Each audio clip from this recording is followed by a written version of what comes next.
let's say we agree with what you've said so far. The Constitution itself doesn't settle the marriage issue because the Constitution is silent, and none of the various provisions of the Constitution would require states to redefine marriage. You agree with that part. And then let's say you agree that, well, the revisionists don't have a particularly good vision of marriage. You agree with that part.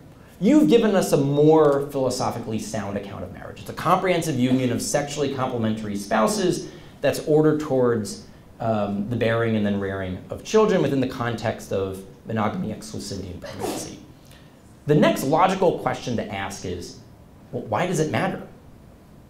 Maybe you're right that this is what marriage is in some philosophical, metaphysical sense. Why does the state care about this definition? Why should Ohio continue to define marriage in this way?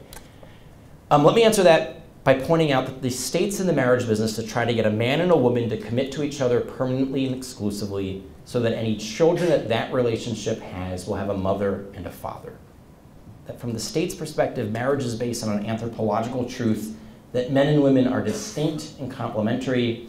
It's based on a biological fact that reproduction requires both a man and a woman, and it's based on the social reality that children deserve both a mom and a dad.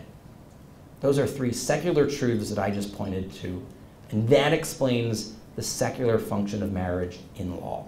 Whenever a baby is born, a mother is always close by. She's normally in the same room.